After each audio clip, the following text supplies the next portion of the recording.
교회 소식 알려드리겠습니다.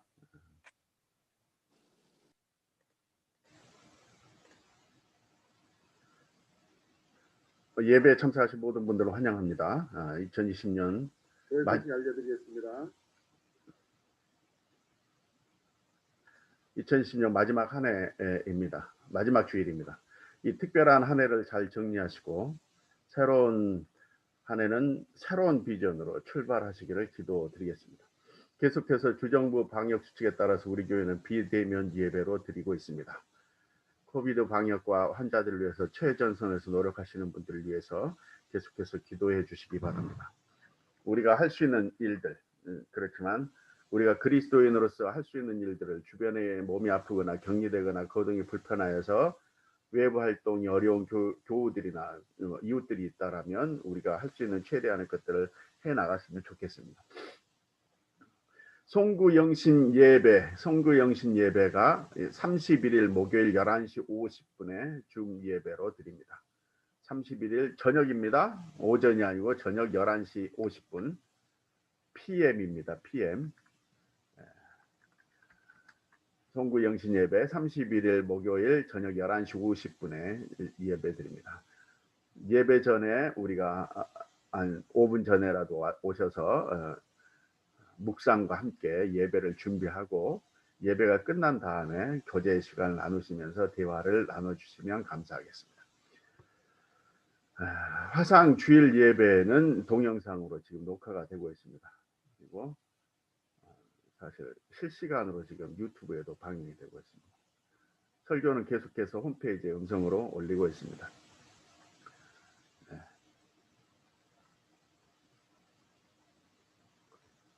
이제 함께 화상으로 예배하게 됨을 감사드립니다. 한 해의 마지막 주일 오직 주님께 예배하길 원합니다. 다 같이 묵상기도 드리겠습니다.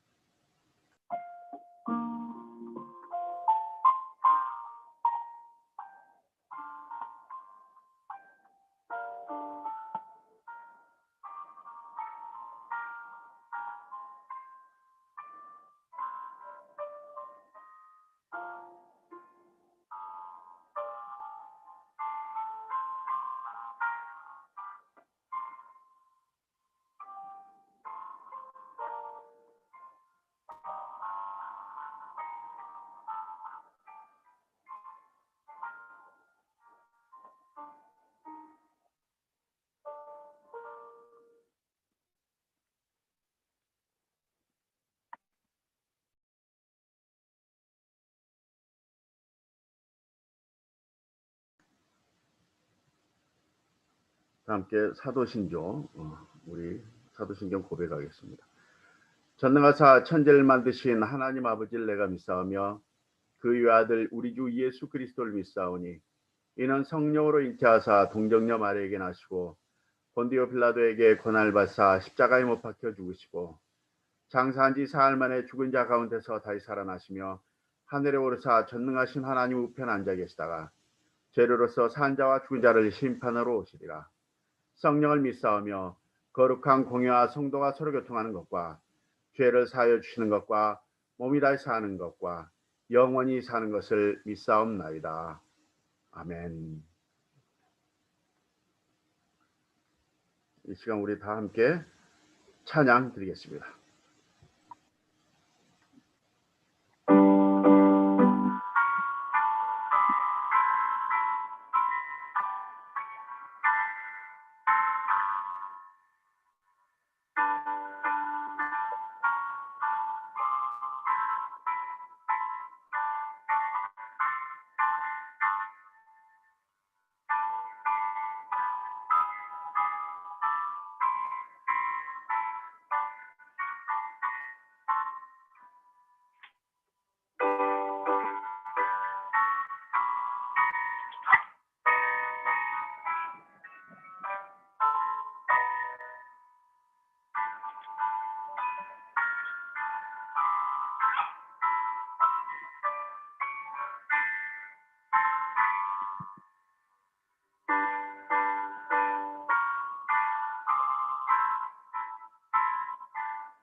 하나님 말씀은 누가복음 2장 22절에서 40절까지입니다. 우리 박혜림 집사님께서 낭독해 주시겠습니다.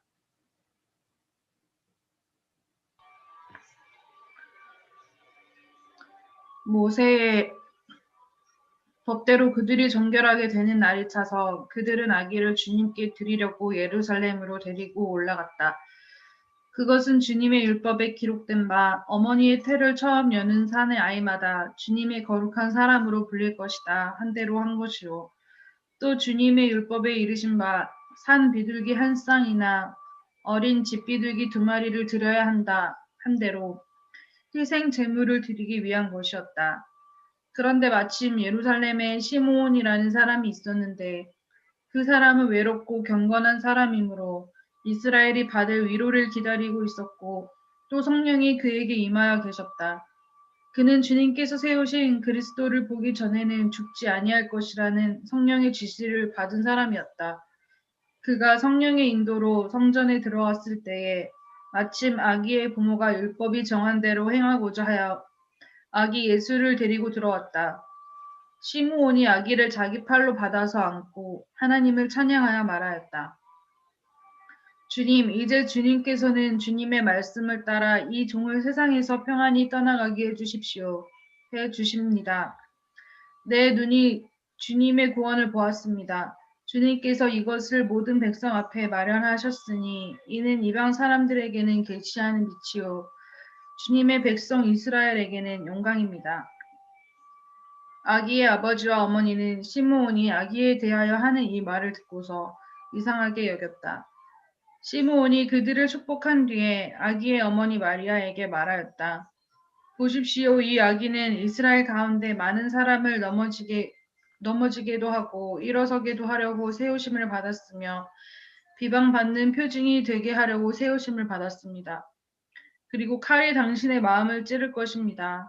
그리하여 많은 사람의 마음속 생각들이 드러나게 될 것입니다. 아셀 지파에 속하는 바누엘의 딸로 안나라는 여 예언자가 있었는데 나이가 많았다. 그는 처녀 시절을 끝내고 7해를 남편과 함께 살고 과부가 되어서 84살이 되도록 성전을 떠나지 않고 밤낮으로 금식과 기도로 하나님을 섬겨왔다. 바로 이때에 그가 다가서서 하나님께 감사를 드리고 예루살렘의 구원을 기다리는 모든 사람에게 이 아기에 대하여 말하였다. 아기의 부모는 주님의 율법에 규정된 모든 일을 마친 뒤 갈릴리의 자기네 고향 동네 나사렛에 돌아왔다.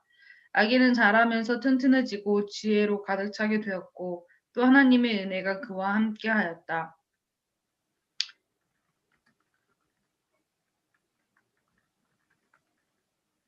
아멘.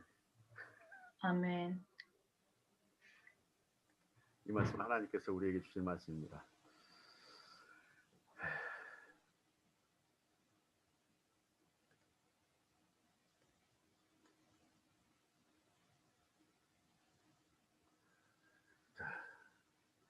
예수님은 어디에서 태어났습니까? 어떤 가정에서 태어났어요? 예수님께서는 화려한 가정에서 태어난 게 아니었죠. 뭐 고관 대자의 가정이나 뭐 왕가의 집에서 태어났거나 뭐 그래서 아주 영향력이 많고 정치적인 영향력이나 재력이 많은 그런 가정에서 태어난 분이 아니셨다는 거예요.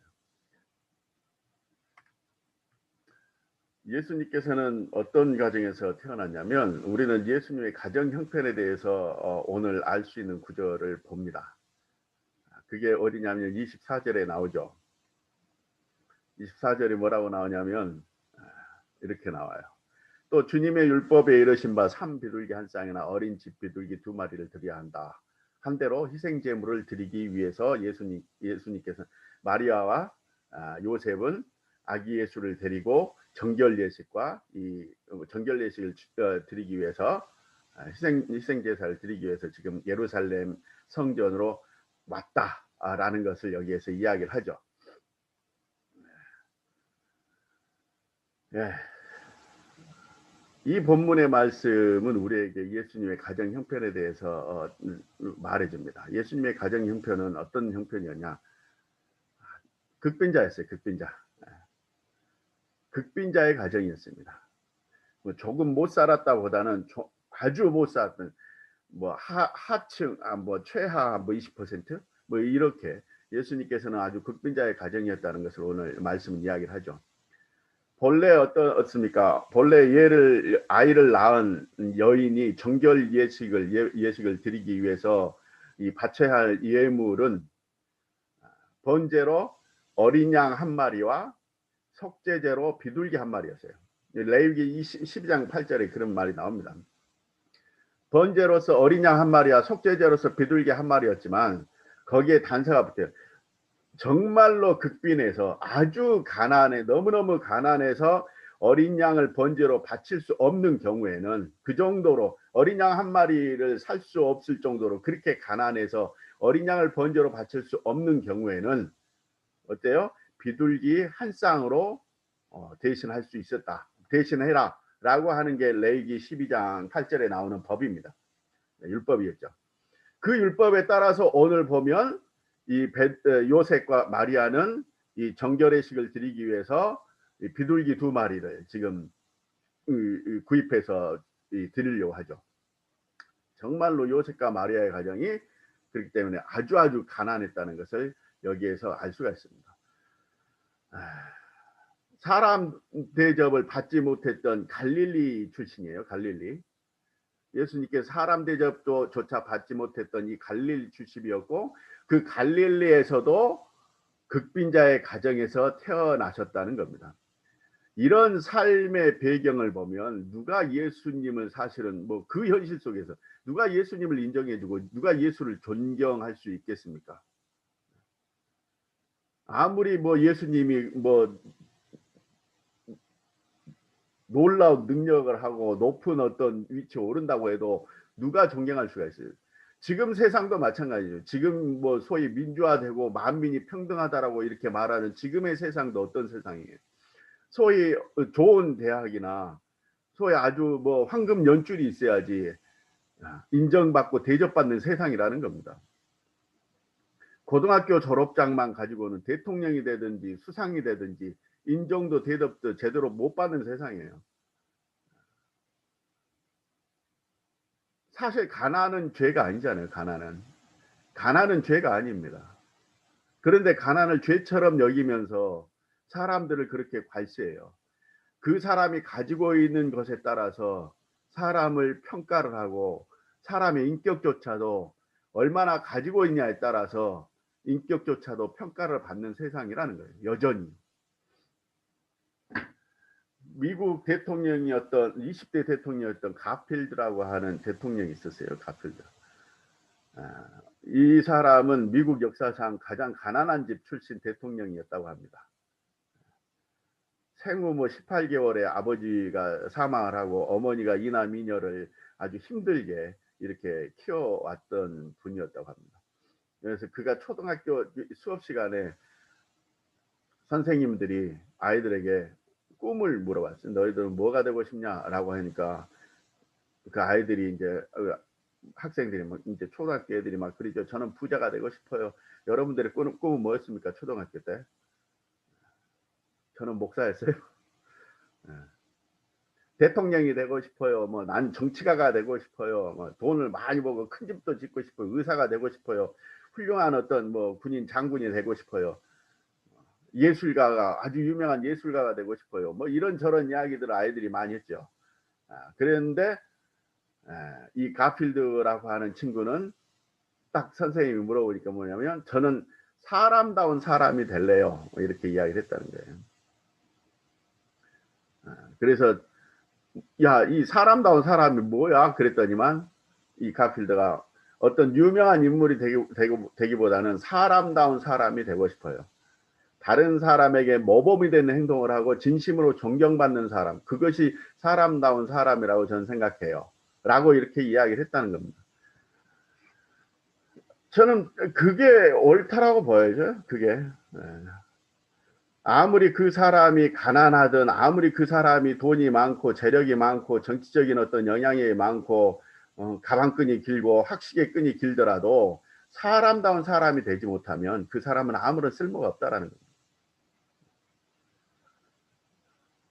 이런 이 아주 극빈한 가정에서 태어난 예수님께서는 이 모세와 마리아는 그 가난한, 정말 이렇게 가난한 중에서도 이들은 정말로 순수하게 율법을 지키기 위해서, 율법이 정한 대로 이 속죄제를 행하기 위해서 예루살렘 성전에 왔습니다.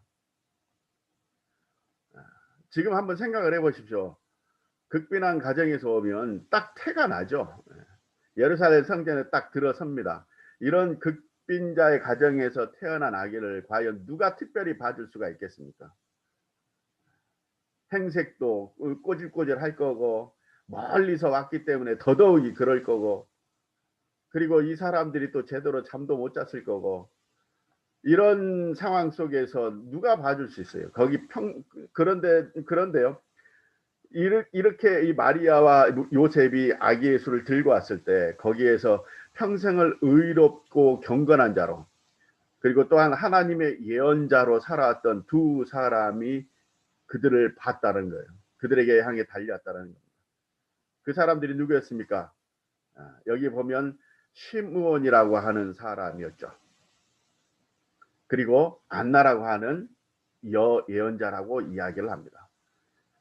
시므온은 오늘 본문의 25절에 보면 의롭고 뭐라고 합니까?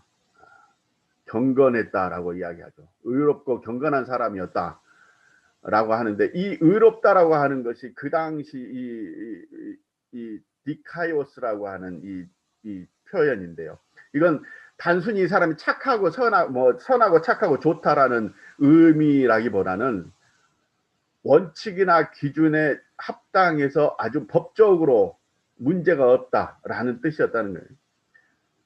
이걸 의롭다라고 해야지. 이 시므온은 그렇기 때문에 어땠습니까? 시므온은 다른 사람들과의 관계 속에서 지금까지 그 사람이 평생을 살아오면서 다른 사람들과의 관계에서 정말로 한 점 부끄러움 없이 정직하게 살아왔던 인생이었다는 겁니다. 그리고 또 경건했다라고 하는 율라베스라고 하는 표현은 하나님께 올바른 태도를 가지고 있었다는 거예요. 이 하나님께 올바른 태도 안에는 하나님 앞에서 아주 신중함과 존경함과 두려움을 내포하는 이런 단어였습니다. 그렇기 때문에 이 사람은, 시므온이라고 하는 사람은 아주 하나님 앞에서도 아주 신중하게 구별된 생활을 평생을 하고 있었던 사람이었습니다. 사람에게도, 사람들과의 관계 속에서 한 점 부끄러움 없이 정직하게 살아왔고, 하나님 앞에서도 신중하게 정말로 철저하게 구별된 거룩한 생활을 하면서 살아왔던 이 시므온이, 그는 성령의 이끌림을 받으면서 그래서 살아오면서 성령의 이끌림을 통해서 지금 이 시므온이 아기 예수를 찾아서 성전에 올라왔던 거죠. 이 시므온이 평생 이렇게 의롭고 경건한 삶을 살아가면서 기다렸던 구원이라는 것은 어떤 구원이었습니까? 그는 이스라엘이 받을 위로를 기다리고 있었다라고 이야기하죠. 이스라엘이 위로받을 것을 기다리고 있어요.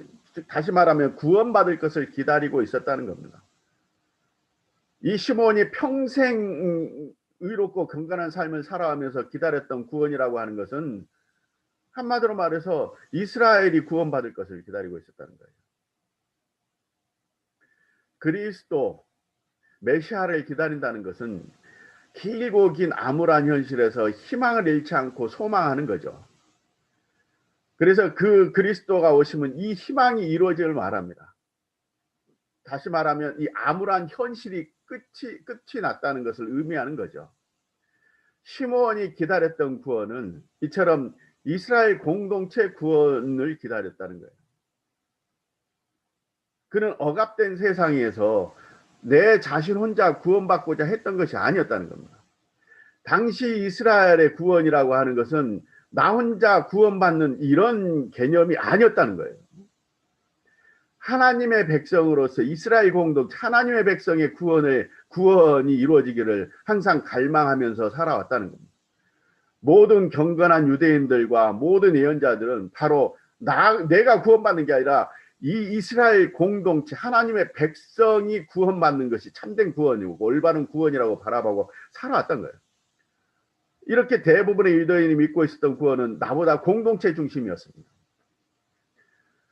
그들은 하나님의 백성이라는 공동체성을 가지고 있었기 때문이었죠. 그래서 그들이 구세주를 우리를 이 현실의 압제에서 구원시켜 줄 분이라고 했을 때 이 우리라고 하는 것은 이스라엘 공동체, 즉 하나님의 계약 백성 모두를 가리키는 거죠. 그래서 우리를 구원시켜 주실 하나님을, 그리스도를 기다립니다라고 하면 이 이스라엘 공동체를 구원시켜 줄 하나님을 기다렸던 거예요. 구원이라는 것은 바로 그런 것이었죠. 정치적인 그리고 군사적인 힘을 가지고 압제해서 있는 이 민족을 해방시켜 주실 분, 모세와 같은 지도자, 다윗과 같은 유능한 왕, 현재 암울하고 혹세무민한 시대의 종말을 구하고 하나님의 백성들에게 태평성대를 열어줄 왕들로서, 이런 어떤 개념으로서 이 집단적인 구원들, 공동체적인 구원들을 계속해서 기다려왔다는 거예요. 이것은 뭐 현재에도 많은 사람들이, 그리고 이 그리스도인이 생각하는 것과 같은 것이에요. 본질에 있어서는 조금 다르지만 내용은 같은 거죠. 어떻게 기다립니까? 우리는 지금 사람들, 우리를 죄에서 구원시켜 줄 분을 기다리죠. 그래서 나를 이 암울하고 괴로운 인생을 살아나가는 나를 기쁨과 행복이 넘치는 삶으로 바꾸어 주실 분을, 그분을 만나는 것을 우리는 구원이라고 이야기해요. 나는 구원받았습니다. 나는 기뻐요. 정말 기뻐요. 주 예수 사랑 기쁨 내 마음에, 이렇게 이야기를 하면서 기다리는 것. 내가 구원받아서 정말로 이제는 이 암울하고 괴로운 인생 좀 없어지고, 이 가난한 인생 없어지고, 기쁨과 행복이 넘치는 삶으로, 좀 여유 있는 삶으로 주님께서 오셔서 우리를 이렇게 해주실 것을 바라는 거잖아요. 이렇게 생각하는 것은 그 당시 사람들과 비슷한 거였죠. 그렇지만 어떻습니까? 하나님의 백성이나 하나님 나라라고 하는 집단적이고 이 공동의 구원을 추구했던 이 구원 신앙이, 이스라엘 백성들의, 하나님의 계약 백성이라고 하는 이스라엘 백성의 구원 신앙은 바로 그런 거였잖아요. 공동체적인 것이에요. 하나님의 백성이라고 하는 그런 구원의 신앙이 점점 변질이 돼요. 오랜 시간 어떻게 해요? 헬레니즘 문화 속에서, 로마로 가서 거기에서 헬레니즘 문화 속에서 살아오면서 개인화되고 물질화된 유럽을 통해서 세계로 전파되면서 이런 하나님의 백성으로서의 구원, 하나님 나라를 향한 구원이라고 하는 신앙이 희석화되어졌고, 이제는 사실은 찾아보기도 힘들어져 버리죠. 더 완전히 변질돼 버린 거죠. 그래서 현재 대부분의 기독교인들이 생각하는 구원이라는 것은 어떻습니까? 아주 개인화되어 있는 거예요.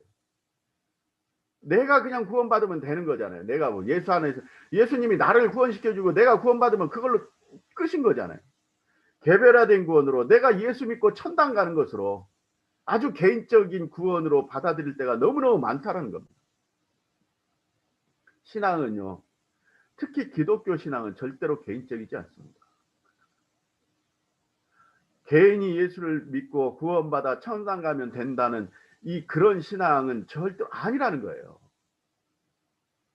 그러면 우리가 교회로서 모일 필요도 없죠. 선교도 할 필요도 없고 아무것도 필요가 없어요. 예수님 좀 더 빨리 오기 위해서 우리가 이 예수님의 명령에 따라서, 이 사도행전의 명령에 따라서 예루살렘과 온 유대와 사마리아 땅끝까지 복음을 전하고, 그 복음이 다 전해지기 전에 내가 올 것이다라고 했으니까 그것을 기다리면서 우리는 선교를 해야 된다. 뭐 이렇게 이야기들을 하는데, 정말 내가 지금 구원받았는데요, 무슨 의미가 있습니까? 그것은 뭐 해도 되고 안 해도 되는 거지 뭐. 그럼에도 현재 그리스도인들이 왜 그런지는 명확하게 모르지만 교회로서 이 공동체로 살아가고 행동하고자 하는 것은 다행이라고 생각해요.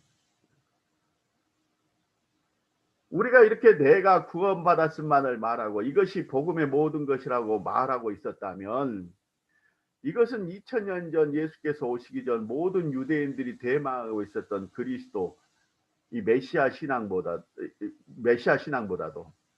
또한 예수의 부활 이전까지 제자들도 그렇게 믿어왔던 이 구원보다도 훨씬 더 퇴색되고 변질된 구원이라는 것을 우리는 이제는 알아야 된다는 겁니다. 나 혼자 구원받는다라는 신앙은. 보십시오. 시므온이 성령의 지시를 받아서 성전에 들어가서 봤던 것이 어떤 거였습니까? 주님께서 세우신 그리스도를 봤다는 거예요. 주님께서 세우신 그리스도를 보기 전까지는 죽지 아니할 것이라는 성령의 지시를 받아서 그는 성령의 인도로 성전에 들어갔을 때 거기에서 아기 예수를 봤는데 그가 누구였습니까? 주님께서 세우신 그리스도였다는 거예요. 그것을 이 시므온은 성령의 이 감동하심으로 그걸 정확하게 알아차렸고 그 극빈자의 가정에서 정말 꼬재재 해가지고 비둘기 작은 2마리를 가지고 이 번제를 드리려고 왔던 이 사람을 보고 다른 사람들은 전혀 관심도 두지 않은 이 아이를 끌어안고 이 아이가 주님께서 세우신 그리스도임을 고백하고 있는 거죠. 그러면서 그는 성령에 이끌려서 그리스도론과 구원관을 지금 여기에서 이야기를 하고 있어요. 뭐라고 이야기를 합니까? 이 시므온의 이 고백을 봐보십시오. 하나님을 찬양하면서 성령의 충만함을 받았던 시므온의 고백이었어요. 주님, 이제 주님께서는 주님의 말씀을 따라서 이 좋은 세상에서 평안히 떠나가게 해주시옵소서. 내 눈이 주님의 구원을 보았습니다. 주님께서 이것을 모든 백성 앞에 마련하였으니 이는 이방 사람에게는 계시하는 빛이요 주님의 백성 이스라엘에게는 영광입니다. 아멘. 이렇게 이 시므온은 여기에 성령의 충만함을 받아서 이 주님께서 오신 아기 예수 그리스도를 받아들이고 이분이 어떤 그리스도이고 어떤 구원을 선포를 할 것인가를 여기에서 고백을 하죠. 모든 백성, 만민을 위해서 세우신 주의 구원이십니다. 주님의 백성에게는 영광이고 이방 사람에게는 계시하는 빛이십니다. 이렇게 말함으로써 이 그리스도와 구원을 노래하는 거죠. 이것은 예수를 잉태하고 성령이 충만했던 마리아가 했던 창가에도 나타나는 것이고 사가랴의 말에서도 나타나는 것이고 특히 예수님의 설교 곳곳에서 나타나고 있는 것을 우리는 볼 수가 있어요. 이것은 하나의 즉위식 같은 거죠. 온 민족의 온 우주 만물의 왕으로서 이 약식 즉위식과 같은 거죠. 시므온과 안나라고 하는 하나님의 성령이 충만한 한 사람과 그리고 안나라고 하는 이 예언자, 성령이 함께 하신 자와 예언자를 통해서 그리스도로 세움받은 자를 선택할 축복하는 것과 같은 거죠. 이 예수님은 이런 그리스도로 이런 구원을 주시기 위해서 오셨다는 겁니다. 예수님의 제자들 또한 예수님의 부활 후에서야 밝게 깨닫게 되자 그리스도에 대한 기존 인식이 바뀌어져 버렸죠. 모든 이 사람들은 예수님께서 다윗과 같은 왕으로서 예루살렘에 들어가셔서 이제는 우리의 왕으로 입성하실 것이다라고 생각했던 그 모든 것들이 다 깨져버리고 예수님의 부활 이후에야 주님께서 그리스도로 오시고 주님께서 우리에게 구원을 주신다라는 것이 어떤 의미였구나라는 것을 다시 거기에서 깨닫게 되고 다시금 새롭게 시작했다는 거예요. 대표적으로 우리는 사도 바울을 봅니다. 지금까지 사도 바울은 자신이 눈을 감싸고 있던 비늘과 같은 것이 예수를 만나고 나서야 떨어져 나갔죠. 지금까지 그는 비늘을 통해서 세상을 보고 있었지만 이 비늘이 떨어지고 나서야 명확하게 모든 하나님의 말씀을 이해할 수가 있었던 거죠. 그렇기 때문에 이 사도 바울이 예수를 보고 나서야 이 비늘이 떨어지고 나서야 이것이 우리의 성경이 말해왔던 그리스도 메시아였구나. 바로 이 예수가 그리스도 메시아직을 수행하셨던 거구나 라는 것을 깨닫게 되었다는 겁니다. 그래서 이 사도 바울은 그제서야 이 예수를 나의 구세주, 나의 그리스도로 받아들이게 된 거죠. 이것이 바울에게 있어서는 구원이었습니다. 바울이 소위 그리스도를 만나서 방언을 했나요? 바울이 방언했다라는 말이 성경에 있습니까? 없어요. 방언에 대해서 바울은 많은 이야기를 했지만 바울이 뭐 구원을 받고 뭐 성령을 받아서 방언이 터졌더라 이런 말은 성경에 없습니다. 차라리 눈이 멀었죠. 바울은 신비적인 그러나 비밀스러운 그리스도와의 만남을 통해서 깨닫게 된 것이 아주 이성적이었던 것이라고 할 수 있죠. 이 이성적으로 바울은 구원받았어요. 그리고 나서 바울은 그 예수님께서 추구하고 하셨던 구원을 자신이 이어받아서 계속해서 진행해 나갔죠. 그렇기 때문에 자신의 목숨을 내놓으면서 이 예수 그리스도를 전하고 선언하는데 평생을 다 바쳤던 거죠. 그리스도로 예수를 통해서 구원받게 된 이들은 하나같이 어떻게 되었습니까? 지금까지 생각하고 있던 그리스도와 구원의 개념이 바뀌어 버렸어요. 나 또는 내 가족, 뭐 좀 더 넓게 내 민족, 내 나라의 해방, 편안한 안식, 번영 등등을 주실 분에서 어떻게 바뀝니까? 하나님의 나라와 그의 뜻을 위해서 헌신하고 투신하고 참여하는 것으로 바뀌어 버렸다는 거예요. 뭐 보이지도 않고 손에 잡히지도 않지만 이 하나님의 나라 그의 뜻 예수님께서 그렇게 말씀하시고 추구했던 그 말씀 이것들을 위해서 자신을 헌신하고 거기에 투신하고 거기에 참여하는 것들로 구원받았다라는 존재는 바뀌어버리는 거죠. 지난 성탄절에 말한 것처럼 받고자 하는 신앙에서 내가 가고 활동하고 움직이고 동참하는 신앙으로 바뀌는 겁니다. 그래서 어떻게 됩니까? 개인의 구원에서 나 혼자의 구원에서 공동의 구원으로 이제는 바뀌게 되는 거예요. 정적인 것에서 동적인 것으로 바뀌어버려요. 내적인 것에서 외적인 것으로 변화를 추구하게 됩니다. 나의 구원에서 이웃과 민족, 인류와 온 피조물의 구원으로 그 목적이 커져가면서 구원받은 인생을 살아가게 되었다는 거죠. 성경을 한번 봐보십시오. 모든 예수를 믿고 나서 정말로 올바른 구원을 받게 된 사람들, 부활하신 예수 그리스도를 만나고 나서 그들의 인생이 어떻게 변했는가를 우리는 볼 수가 있어요. 그들이 부활하신 예수 그리스도를 만나기 전까지 예수를 따르면서 예수 안에서 추구했던 자기의 어떤 욕망과 욕구들을 다 이제는 버려버리고 이제는 정말로 하나님의 나라와 하나님의 뜻을 추구하면서 자신의 인생까지도 자신의 목숨까지도 자신이 가지고 있는 모든 것을 다 내놓으면서 이 예수를 따라가는 그런 구원을 이제는 체험하게 됐다라는 거죠. 이것이 그리스도의 구원이었습니다. 참된 구원이었습니다. 또한 이것이 예수님께서 나를 그리고 우리 한 사람 한 사람을 택하시고 세우셔서 구원하신 이유이기도 했다는 거예요. 구세주, 우리가 말하는 그리스도. 이분은요, 세상을 사랑하셔서 구원의 은혜를 주신 분입니다. 요한복음 3장 16절을 우리가 항상 말하잖아요. 하나님은 나를 사랑하셔서가 아니라 세상을 사랑하셔서 당신의 독생자 예수 그리스도를 보내셨잖아요. 하나님이 세상을 이처럼 사랑하사 독생자를 보내셨으니 이 구세주의 구원 사역은 결과적으로 그렇기 때문에 결과적으로는 내가 아니라 세상입니다. 이것이 성서의 시각입니다. 성서는 이처럼 개인의 구원을 말하고 있는 것이 아니라 늘 공동체를 추구합니다. 한 개인의 이 은밀하고 신비로운 하나님의 만남, 즉 구원의 사건은 한 개인의 구원의 사건은 항상 그 목적을 가지고 있었음을 우리는 알 수가 있어요. 이것은 구약에서도 마찬가지였습니다. 한 개인의 구원의 사건은 그 사람에게서 끝나는 것이 아니라 어떻게 됩니까? 항상 한 사람에게 하나님께서 임하셨던 그 사건으로 이 사람만 구원받은 게 아니라 그 사건으로 인해서 어떻게 돼요? 공동체로 가요. 하나님의 백성의 개념으로 목적을 지향하고 있다는 거예요. 아담을 통해서 인류를 구원시키실 계획을 가지고 계셨죠. 아브라함을 통해서 셀 수 없는 모래와 같은 후손을 이루면서 그 후손이 복의 근원으로서 어떻게 됩니까? 모든 백성들을 위한 구원을 선언하셨어요. 그게 창세기 12장에 나오는 거죠.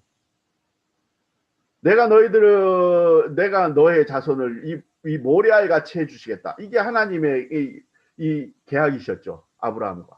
그걸로 끝나는 게 아니었어요. 그래서 어떻게 됩니까? 너는 복의 근원이 되고 너로 인해서 모든 백성들이 모든 인류가 복을 받을 것이다 라고 하나님께서는 아브라함 한 사람을 선택하셔서 모든 인류가 복을 받도록 만들어 주셨다는 거예요. 아브라함 자기 혼자 그냥 구원받고 내가 혼자 평안을 살면 이건 잘못된 겁니다. 다윗을 통해서 이스라엘이라고 하는 나라를 통해서 국가로서 구원을 시키면서 다른 나라에까지도 선한 영향력, 선한 복을 주시기 위해서 하나님께서는 다윗이라고 하는 사람을 선택하셨다는 거예요. 그리고 예수님을 통해서 모든 인류의 구원을 통한 하나님의 나라를 위해서 그리스도인을 구원시키신 거 아닙니까? 그렇기 때문에 우리가 그리스도인으로서 내가 구원받았다라고 해서 늘 기뻐하고 나만 구원받고 그걸로 끝나서는 안 된다라는 거예요. 예수께서 시작되었음을 선언하신 이 구원은 계속해서 어떻게 됩니까? 제자들과 바울을 통해서 그리고 수많은 그리스도인 한 사람 한 사람을 통해서 신앙 공동체를 통해서 계속해서 이루어져 가고 있음을 우리는 알 수가 있죠.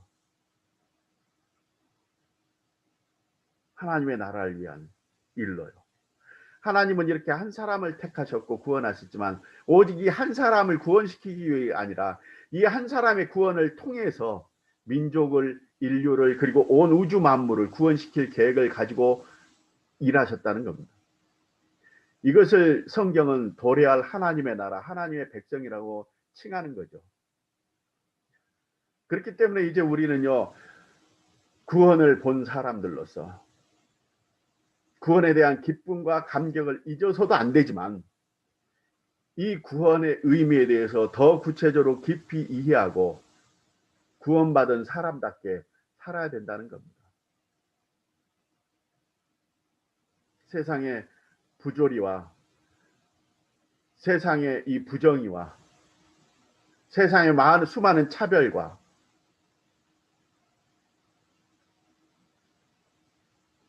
생명을 앗아가는 이 전쟁과 공포, 이 모든 것과 우리가 싸워야 될 이유가 바로 여기에 있는 거죠.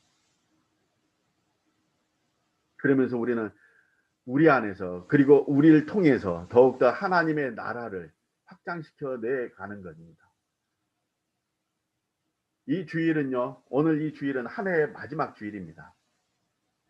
이 마지막을 이제 우리가 잘 정리해서 이제 끝이 아니라 새로운 시작, 숫자만 바뀌는 새로운 시작이 아니라 2020년에서 2021년으로 이 숫자만 바뀌는 새로운 시작이 아니라 우리의 생각이 새롭게 바뀌고 우리의 마음가짐이 새롭게 바뀌어서 새로운 믿음, 새로운 전제로 우리가 새롭게 시작해 보기를 바랍니다. 거기에 주님께서 함께 하시고 주님께서 인도해 주실 줄 믿습니다. 우리 모든 성도님들이 다 이렇게 새로운 존재로서 늘 살아나가시길 주님의 이름으로 기도드립니다. 기도합니다. 하나님, 하나님께서는 나를 구원하여 주셨습니다. 예수 그리스도를 통해서 나를 구원시키셨습니다. 그러나 그것은 구원의 완성이 아니었습니다. 구원의 시작이었을 뿐이었습니다. 나를 통해서 나를 구원시킴으로 인해서 하나님께서는 더 큰 구원을 이루시고자 하십니다.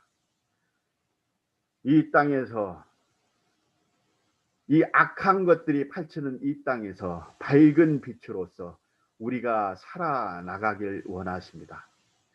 그래서 우리가 그리스도 예수의 빛을 품고 이 세상에 나아가서 그리스도의 복음을 전하면서 하나님의 나라가 임하였음을, 예수 그리스도의 구원이 선포되었음을 이야기하며 한 사람 한 사람을 다시 그 빛을 증거할 때 그 선의 빛, 그 사랑의 빛, 그 정의의 빛, 그 공의의 빛을 우리가 증거해 나갈 때 거기에서 더 큰 하나님의 구원이 이루어지고 있음을, 그것이 또한 하나님의 뜻임을 믿습니다.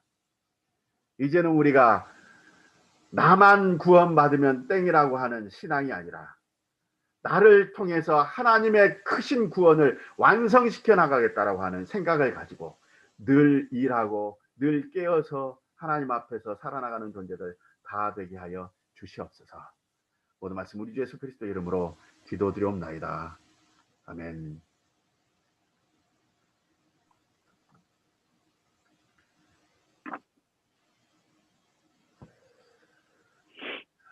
다 함께 찬송 112장 찬양하겠습니다.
이제는 우리 주 예수 그리스도의 은혜와 하나님 아버지의 무한하신 사랑하심과 성령님의 감동 감화 교통하심이 예수님께 구원받은 이 감격과 기쁨을 잃지 않고 이 구원의 더 큰 완성을 위해서 오늘도 이 세상 속에서 하나님의 정의를, 하나님의 공의를, 하나님의 사랑을, 하나님의 희망을 향해서 나아가길 원하는 우리 위니펙 한인학교 모든 성도들과 오늘 이 예배를 듣고 참석하는 모든 분들이 지금부터 영원토록 함께 하시기를 간절히 축원하옵나이다.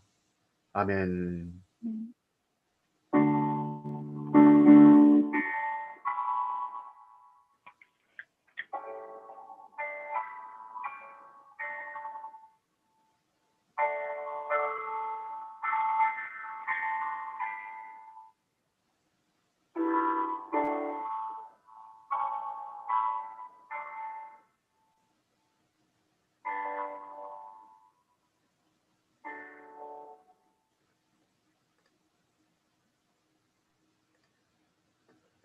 아멘.